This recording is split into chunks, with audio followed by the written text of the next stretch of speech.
Assalamualaikum warahmatullahi wabarakatuh. Selamat pagi, semoga hari ini cerah untuk kita semua. Salam sejahtera untuk kita semua. Anak-anakku kelas 8 SMP Institut Indonesia yang kita banggakan. Selamat pagi, hari ini kita berjumpa kembali untuk bersama-sama mengikuti pembelajaran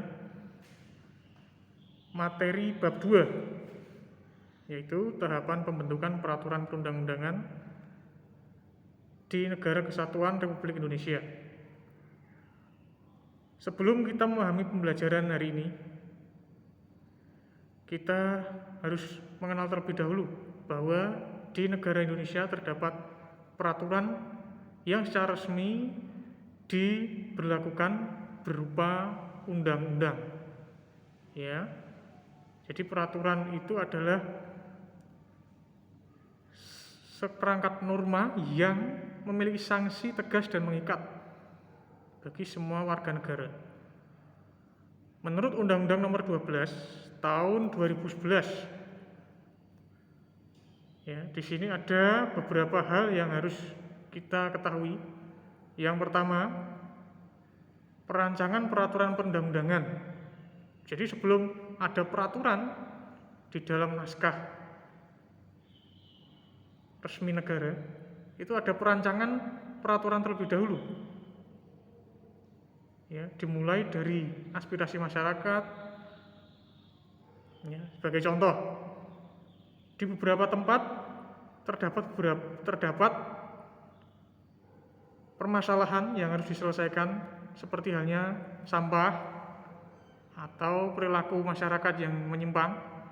Maka keinginan masyarakat itu akan bisa sampai ke pemerintah melalui perancangan peraturan. Melalui apa? Nah, yang A, penyusunan program legislasi nasional atau prolegnas antara DPR dan pemerintah. B, penyusunan program legislasi nasional di lingkungan Dewan Perwakilan Rakyat dengan mempertimbangkan usulan fraksi komisi anggota Dewan Perwakilan Rakyat. Ya, karena yang membuat peraturan itu adalah Dewan bersama-sama oleh pemerintah. C, penyusunan program legislasi nasional di lingkungan pemerintah dikoordinasi oleh menteri yang menyelenggarakan bidang hukum. D, ketentuan lebih lanjut tata cara program legislasi nasional di lingkungan DPR diatur dengan peraturan DPR.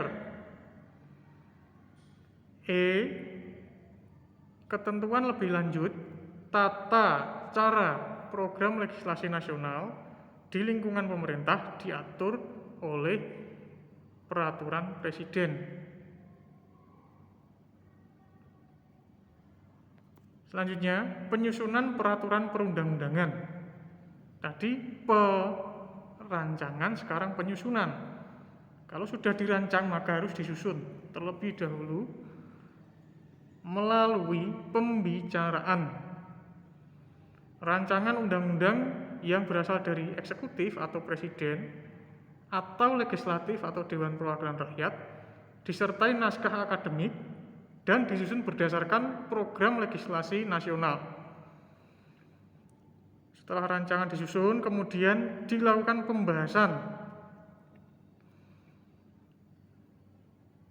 pembahasan dan pengesahan rancangan undang-undang. Poin pertama, pembahasan rancangan undang-undang dilakukan oleh eksekutif dan legislatif. Eksekutif itu siapa? Presiden bersama menteri hukum. Kemudian legislatif itu Dewan Perwakilan Rakyat. Poin kedua, rancangan yang telah disetujui bersama oleh legislatif dan eksekutif disampaikan oleh pimpinan legislatif, dalam hal ini Ketua DPR, kepada pimpinan eksekutif untuk disahkan menjadi sebuah undang-undang. Selanjutnya, pengundangan. Peraturan perundang-undangan harus diundangkan dengan menempatkan di dalam lembaran negara Republik Indonesia. Maka setiap peraturan yang dikeluarkan oleh pemerintah itu pasti disertakan dalam lembaran negara. Pasti di bagian bawah peraturan itu ada lembaran negara Republik Indonesia nomor sekian, sekian, sekian. Contoh tempat pengundangan peraturan. Yang pertama, Berita Negara Republik Indonesia. Yang kedua, tambahan lembaran negara yang memuat penjelasan mengapa peraturan tersebut diundangkan.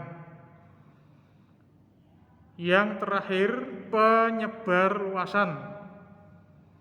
Penyebar luasan peraturan nasional dilakukan oleh Dewan Perwakilan Rakyat dan pemerintah sejak penyusunan program legislasi nasional, sehingga masyarakat dan pemangku kepentingan itu mengerti dan memahami maksud yang terkandung dalam peraturan perundang-undangan, baik melalui media massa,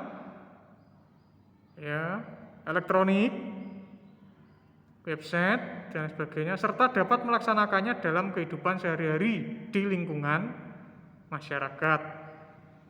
Nah, itulah beberapa hal yang harus kita pelajari bersama-sama mengenai peraturan perundang-undangan. Itu tahapan-tahapannya. Yang pertama adalah penyusunan peraturan perundang-undangan, pembahasan peraturan dan pengesahan rancangan undang-undang. Yang ketiga, pengundangan, dan yang terakhir penyebar luasan peraturan nasional. Anak-anakku yang Pak Arta banggakan, itulah beberapa hal yang harus kita pelajari bersama-sama tentang tahapan peraturan perundang-undangan. Pak Arta minta untuk pertemuan hari ini kalian mencari 2 contoh undang-undang Republik Indonesia melalui internet, kemudian tulislah nomor undang-undang tersebut dan tahun undang-undang serta mengatur tentang hal apakah aturan tersebut. 2 sampel contoh undang-undang nanti ditulis di kertas, di buku PPKN, buku II, kemudian difoto, serahkan melalui WA ataupun Classroom yang kalian miliki. Pak Arta tunggu contoh undang-undang Republik Indonesia sebagai bentuk pemahaman bahwa materi hari ini kita belajar bersama-sama tentang undang-undang supaya tahu bagaimana undang-undang tersebut bisa ada atau diadakan.